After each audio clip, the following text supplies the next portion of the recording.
see, I've got my Bonehead t-shirt on. Yeah. Place was awesome. It was, yeah.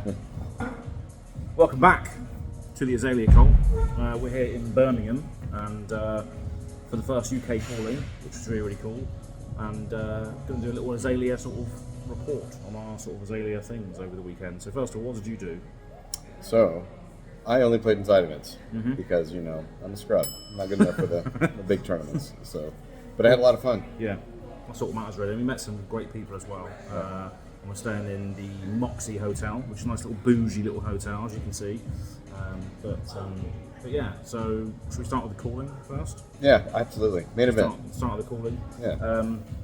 So I played in the calling, and it started off really, really well. 2-0 right off the bat. It was really, really good. We'll go through some of the matchups, and then it sort of tailed off. I got onto stream, and then it, you know, some nerves got to me a little bit, as it does. We started forgetting tunics and all this sort of thing. But yeah, we'll get into the matchups first of all. So the first one I had was against Riptide. So interesting first match, and this was against Andrew, who is an absolute member of the Gergen gaming community. Yeah. He's always in a Discord, link is in the description box below for that as well. And he was playing Riptide, and it was quite scary because Riptide likes to block a lot. There was a lot of D-reacts in there, and traps, all that. A lot of traps, and obviously he was just whittling me down with the ping damage from the traps activating constantly. He also got me with the big buzzsaw trap, that one, which says you can't gain power this turn. Yeah. So I stacked up a huge arrow, and then used like buzzsaw trap, and then I thought I was just going to get fatigued by him. But luckily, one of the main things that helped me in that was release the tension. Yeah. Yeah. So that was like the zero cost. No reacts, right? Yeah, exactly. Yeah. No reacts from Arsenal, but obviously he was like just storing a lot of stuff in his Arsenal. Right. So yeah, that was pretty good against him. And also the codexes, I was actually using the codexes not as they probably should be used, but I was using it because if he didn't have an Arsenal, he has to put an attack action card from his graveyard into his Arsenal and then discard a card. Yeah. So his defensive disrupts the play a little bit. Yeah. So his defensive capabilities were going down by using the codex, which is one of the main cards that we like to use, isn't it? At the moment, you've got a story about a nice little codex line. Yeah, we'll get into that in a bit. Yeah, but yeah, that's obviously one of the great cards and being utilised in a different way this time against a defensive hero. But yeah, ultimately I did win that. Sorry, Mason. It was a great game though, and you did have me very, very scared because I thought my deck was going to be running out and all this, but ultimately did get enough dominates, did get enough of those you can't play reaction cards, which threw a spanner in his works. So yeah, that brought me to 1-0. The next game was one I thought I was going to lose, and this was against Bravo. And this was being played by Liam Holden of the 0 to 60 podcast, and Liam Holden is quite a renowned UK card player.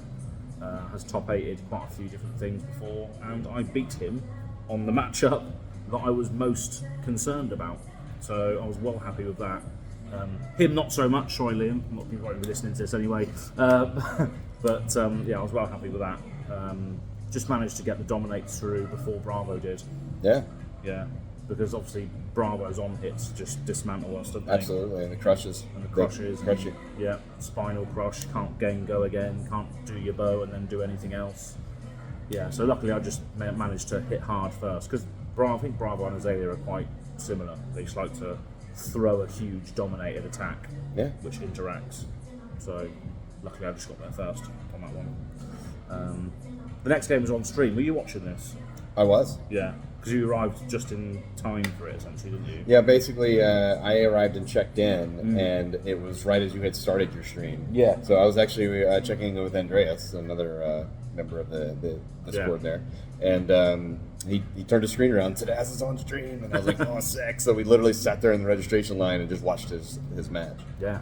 So this was, exactly. So this match was on stream. Hamish from Push the Point invited me on. He was like, "Azz, you're 2-0. Yeah, I was like, "Yeah, I'm 2-0 at the moment." And so was this other chap, can't remember his name, but he was playing Lexi. Obviously this is a big meta deck, a lot of representation for Lexi there today. I might be able to flash up an image now with regards to the meta breakdown, but there was a lot of Lexis there, as we can expect. And I thought I was off to a great start despite missing Tunic at the very start. Yeah. But that's just being on stream. It doesn't matter who you are or how many videos you've done or released or whatever. You still get nervous if you're being showcased to the world in that moment. You know. I was only on side events, and I forgot my tunic the whole Yeah. weekend. Yeah. But I did the CC event on the Friday to try and sort of get over and try and sort of make the mistakes then. But then you get to the main event and you still will forget sometimes. Yeah. And that separates the good from the great, obviously. But yeah, so ultimately I did really, really well to begin with, had some good lines to begin with, and then obviously he just popped off. Yeah, turn 1 was fantastic. Yeah, and it was a Braces of Belief turn 1, which I think is very, the more and more I play of it, the more and more I like what it does and how it opens up things. Believe it or not. But yeah, it's always getting that plus 2 on the dominated arrow for the death whistle. And I found that I had quite a few of those starting hands with knock in it. Wow. So you can just always get the dominate straight away, which was nice. But ultimately, yeah, the Lexi player beat me in the end. I actually killed myself because I got hit by a remorseless. Yeah. And then I think the chat actually reminded the Tabletop 24, the guy who's doing the production, that there was a remorseless on the trigger on me. Yeah. And then I decided to try and come back with like a 7 attack. You know, at least do something, and as a result died because I was on 1 life. Right. So at least I went out on my own terms. It's true. Yeah. So yeah, unfortunately lost that. But then we went into round 4. I was playing against Rob, one of the guys I'm staying in the Airbnb with. So playing a lot of cool people that I know this week. And he was playing Bolton. And we were both on the same result. We were both on 2-1. So for both of us, it was quite a big game. So there wasn't any mercy given in this match. But it was nice to see that we were both, you know, in the same round, allowed us to progress further, no matter who won or lost. And he was playing Bolton, so it was fairly easy, to be fair. Bolton doesn't have any on hits, doesn't really have anything that's at the moment really worth looking at. So it's just doing the Azalea thing, no blocks the whole time. I didn't block a single card in that game. Oh, yeah? Yeah. There's no point, is there? No, it's not. All gas, no brakes. Yeah, exactly. So that was a race. Bolton. Yeah. And that took me to 3-1, which was pretty sick. And then we came up against a Dromai player who actually got me to sign his mat. Today, actually, he got me to sign the mat. He was like, "Oh yeah, I played you in the calling. Would you want to sign this mat?" So it's like a nice little memory for him, I guess. Yeah. Getting the people Document his journey. Yeah. Getting the people that he played in the calling to sign his mat. I think at least that's what it was anyway. Sure. But he was playing Dromai, and again, this is a game that I reckon I could have won if Warmongers didn't exist. It wasn't present. Yeah. Yeah, because I had the foot on the gas the whole time. Was doing I've got sleep darts in my list. There will be a list in the description box below.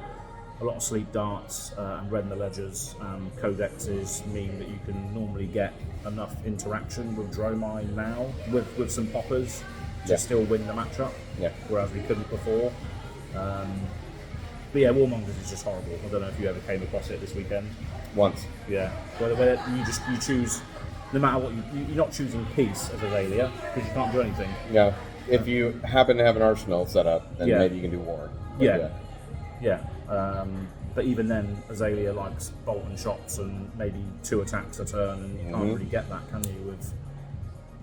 With the piece, you only get 1 attack with a war. But yeah, they played that twice back-to-back turns. Oof.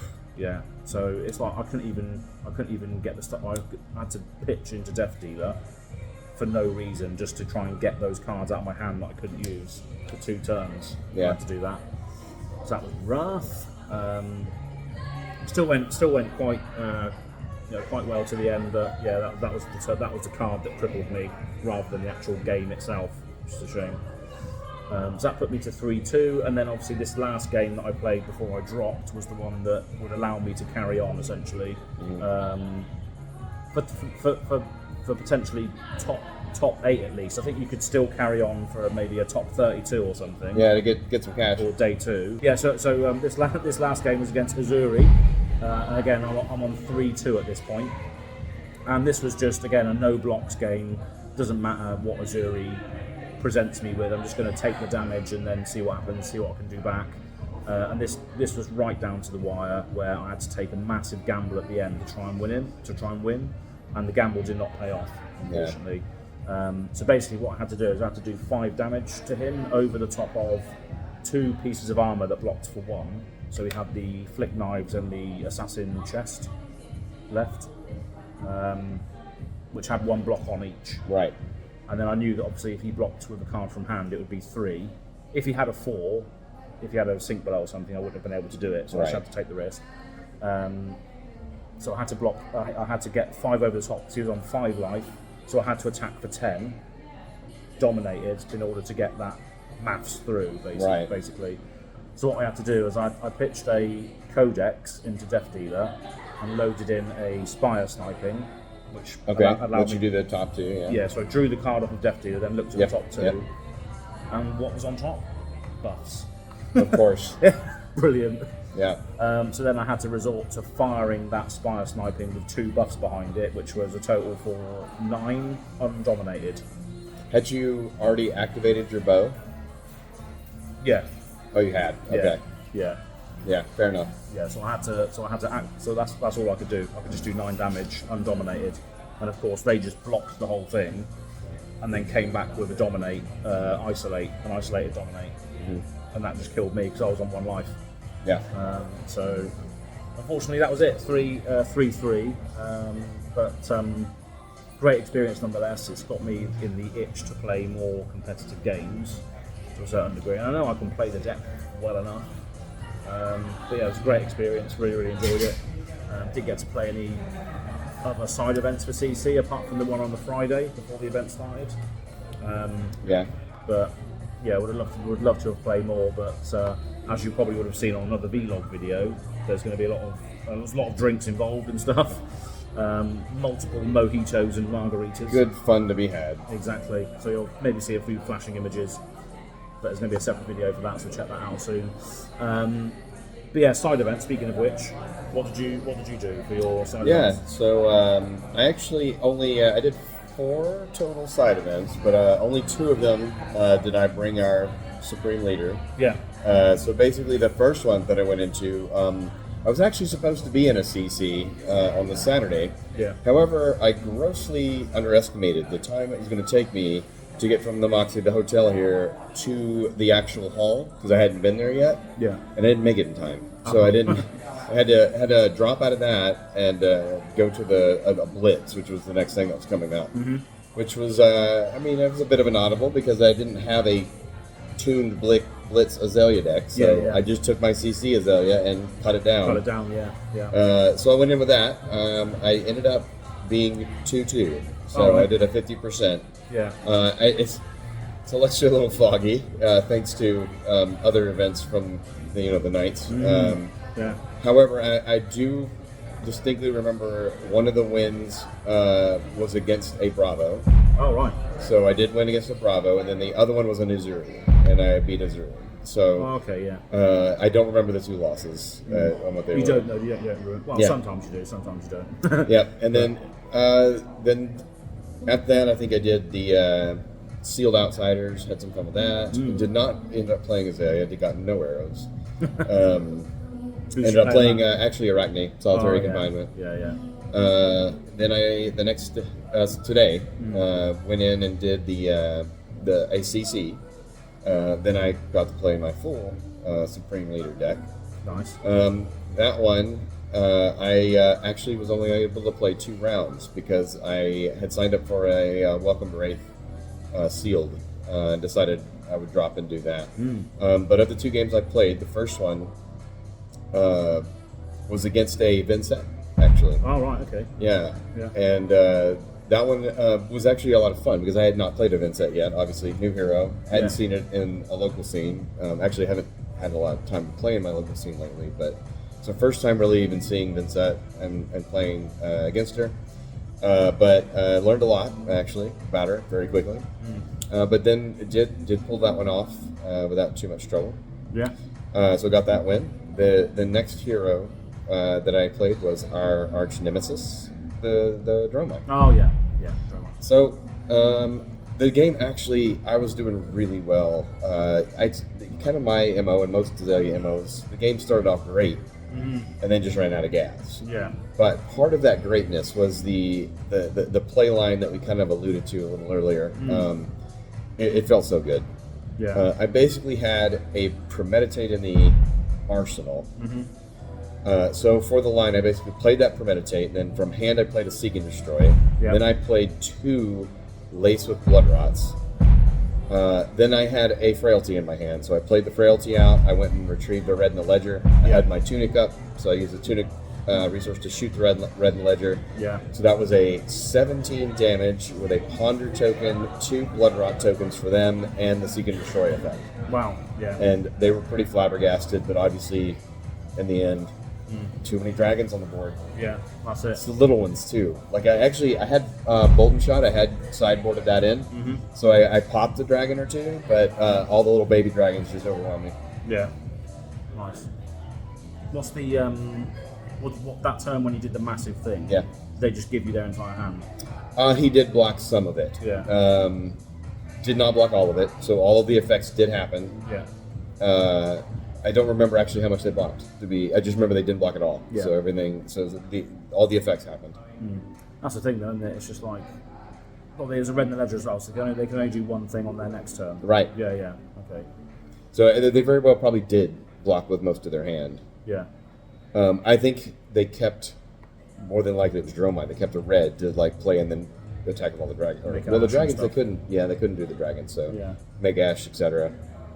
Wow. Yeah, I don't actually remember. I was too I was too elated that turn actually went that way. Yeah, no, they're really, really good. They're one of the best lines you can get, aren't they? Just the tunic active as well it's ridiculous. But yeah, no. So couple of cool Azalea tales for the Azalea cult this time round, and obviously you played another event as well, which you actually did well in with Katsu. Yeah. So the one I dropped out of that CC for was the Welcome to Wraith sealed, and I ended up building Katsu, mostly just because every other hero was not a great pile, and then you default to Katsu basically, and did 2 and 2 in that one as well. Actually, I went 3 and 1, but the last game. I had already acquired enough tickets to get the playmat that I kind of wanted. Yeah. And so my opponent was desperately wanting to win the game to get the amount of tickets they needed for whatever they wanted. And so I said, well, we'll just call it that I conceded, and I gave him the win. Oh, okay, nice. Yeah. Oh, that's cool. Yeah, so you were actually winning that game. You won that game. Actually, I technically won it. And then he made the comment, and I said, you know what, we'll just, conceded. Oh, yeah, fair enough. We hadn't recorded yet. He said, yeah, I'll record a loss, you record a win. Yeah. Oh, that's nice. Brilliant. Yeah, what do you say, got their last bit for their... Yeah, I want to say it was one of those cold foil tokens or something that they were having. Yeah. So they really wanted one of those, the gold token or something like that. Epic. Well, yeah. I mean, it's been a great weekend. Great to see you again. Obviously. Oh man, it's just lined up quite well this year, isn't it? Absolutely. This is twice, and this is the second video we've got to do in person together in just as many months, I think. So so lucky. Yeah, and you got to meet a lot of the Go Again Gaming crew as well. That was amazing. Yeah. So all these guys that I've chatted with or are seeing in the Discord and stuff, and then getting to actually see them was absolutely amazing. Yeah. And having lots of drinks as well, as you probably would have seen or not seen at this stage on other videos. But yeah, it was pretty crazy. I'm still feeling just it a bit. Just a bit. Yeah. But thanks everybody for tuning in for another episode of the In Real Life Azalea Cult. And we're going to do it all over again at some stage. But until next time, cheers.